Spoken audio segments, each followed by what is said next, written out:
In today's video, I'm gonna walk you through the exact system I use to drop my 2-mile time from over 8 minutes per mile to sub 6, and the exact system we currently implement for over 300 tactical athletes to get results like this. And by the end of the video, you will not only understand the how and why of what we do, but you'll have an entire system that you can implement starting today.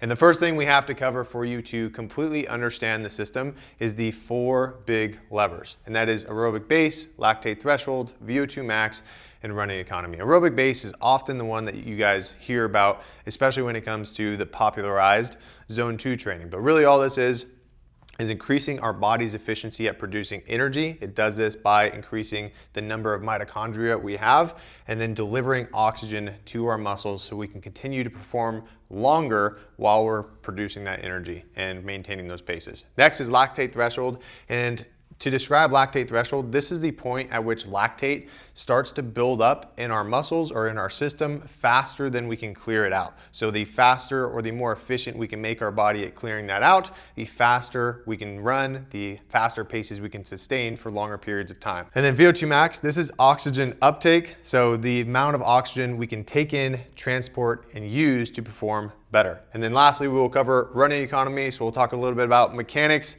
posture, and cadence, and then strength, and then driving up our efficiency to make every step as efficient as possible. And to describe the 3 top ones, I want to use a bottle analogy. So if you think about a bottle, the size of the bottle would be your aerobic base. How much energy can you hold inside of your capacity? What is your capacity to move? Next would be VO2 max, and this would be the size of the mouth of the bottle. How much fluid or how much energy can come out and how fast that flow rate is.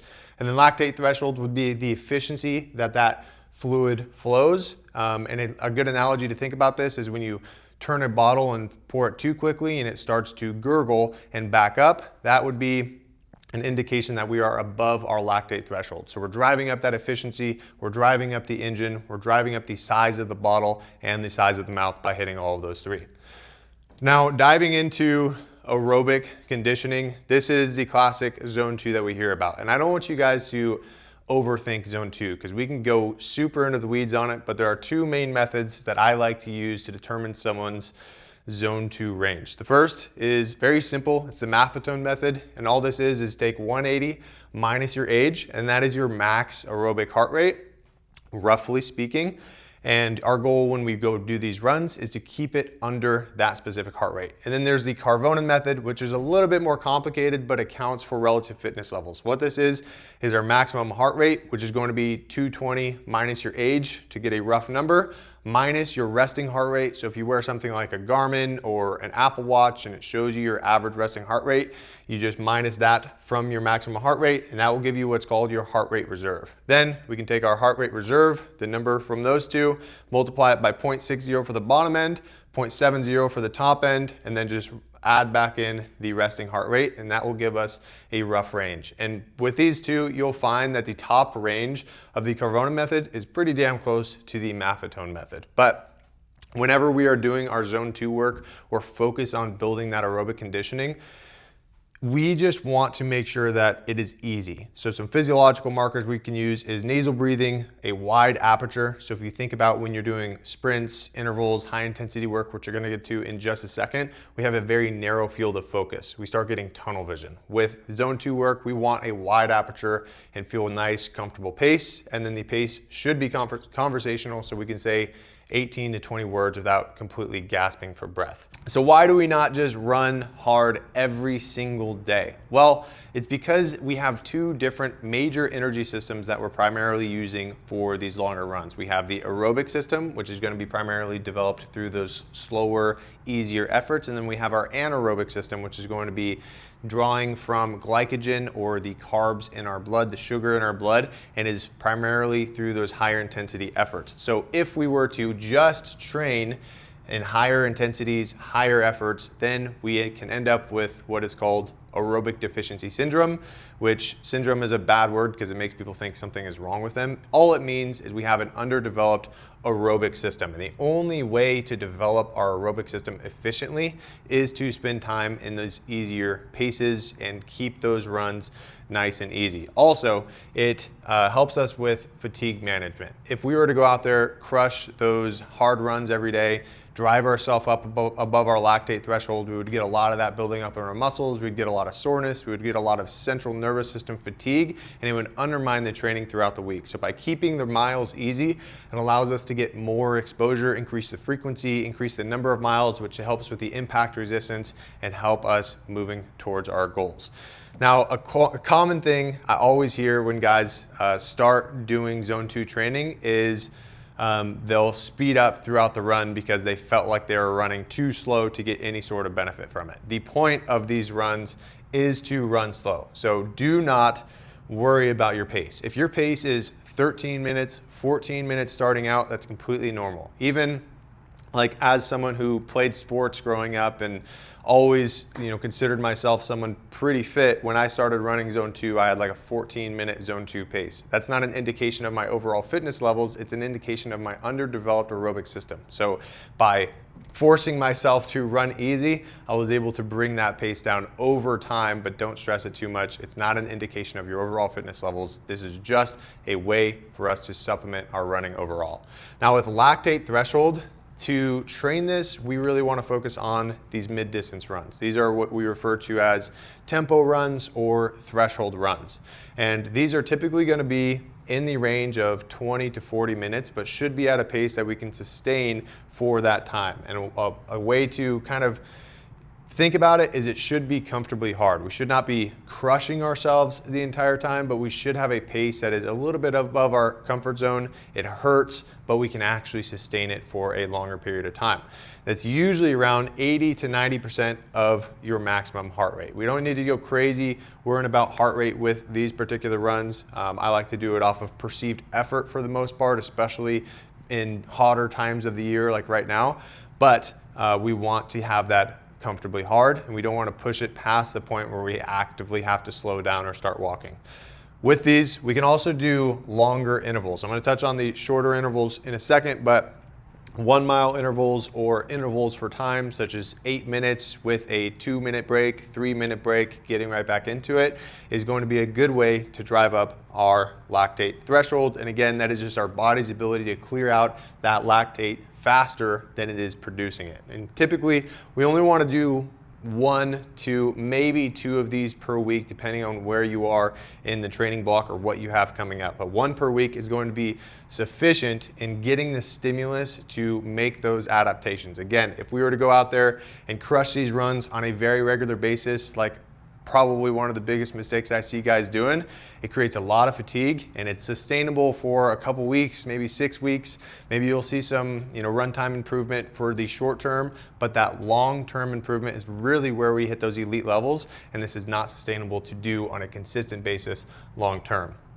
And then lastly, in the energy system development portion, we have VO2 max. This is our body's ability to use that oxygen. The way we like to train this is by including intervals. My guys that are in the program are going to know that these are my freaking favorite because it's a love-hate relationship with intervals on a weekly basis. But we like to hit 400 meter repeats, 800 meter repeats, sometimes we'll mix it up, do 1,000 meter repeats, 200 meter repeats, hill sprints. We'll do intervals 4 times, so 4 minutes on, 4 minutes off.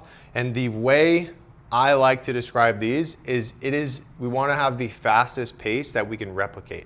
We don't want to go out there and run, let's say if we're doing an 800 meter repeat, the first interval we run at 2:30, and then we can't replicate that through the rest of the reps, whether that's 4, 5, 6 reps in that individual workout. We want to see consistent splits throughout that. With that, we want to take a 1-to-1 rest to make sure that we can actually replicate that. So if I go out there and I do a 300 or an 800 meter repeat and I run it in 3 minutes, I want to rest for 3 minutes, focus on my breathing, let my heart rate come back down, and put me in a position to get maximum output in this next interval. And that is going to ensure that all of them are very high quality and we get exactly what we want out of these specific intervals. It's not a 45, 60-minute smoke session where we're just crushing ourselves. It's not a CrossFit workout. Parker over here is a CrossFit guy, so I always got to poke at him, but it's not a CrossFit workout. It is structured, intentional training to train our VO2 max and our energy systems.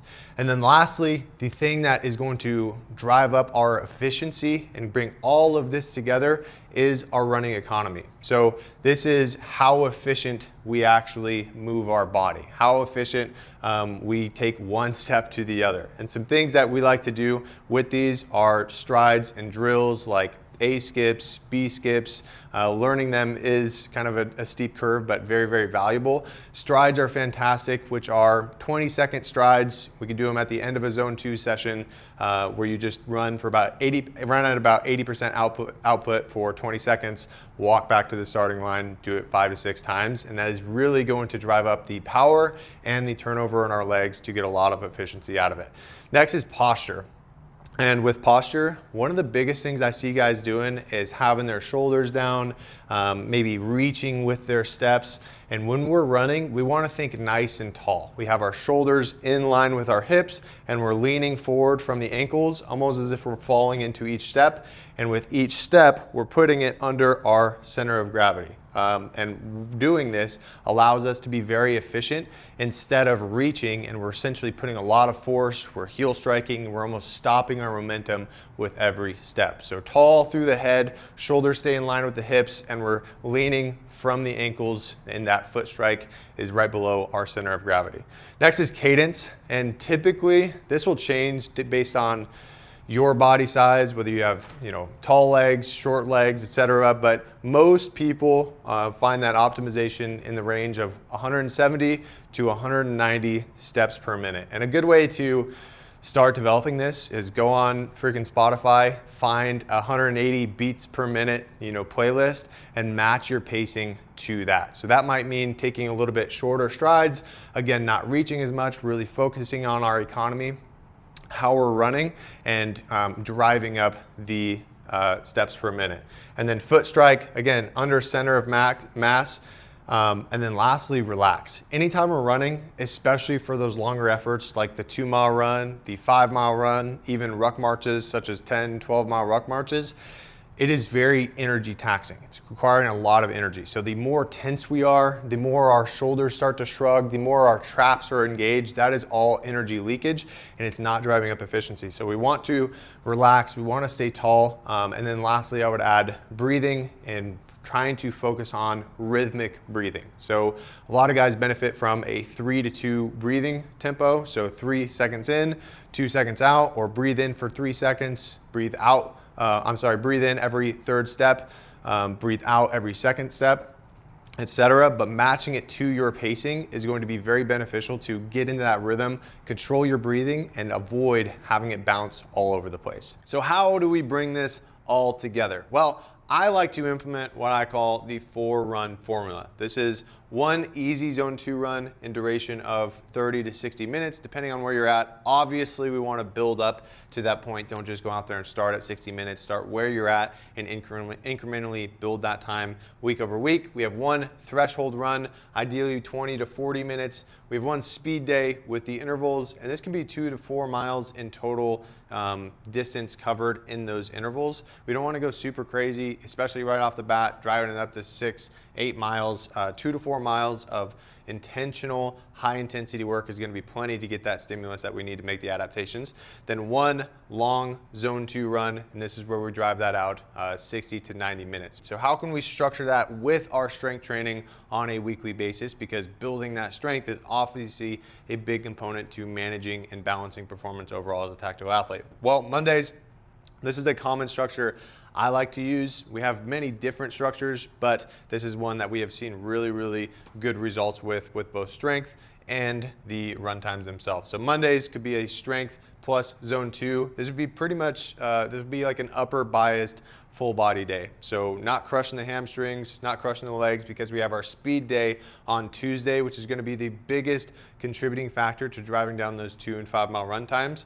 Wednesday will be just strength, Thursday will be a tempo run, and we can also add a carry circuit or some carry work on top of that or with that day if we wanted to, or depending on where we're at. Friday, we could do strength plus GPP, so think sleds, think carries, etc. And then Saturday, we will finish the week with our long run or long ruck, depending on what your particular goals are. This is one of the structures we'd like to use to get the best results possible, and I challenge you guys to go implement that, build from where you are, gradually increase those distances, and I promise you, you will see those run times start to melt down. If you want custom guidance on how to implement this in your training with a meal plan and check-ins along the way, there's a link down in the description to see if working with myself is a good fit. Other than that, go get after it. Appreciate you guys watching. I'll see you in the next one.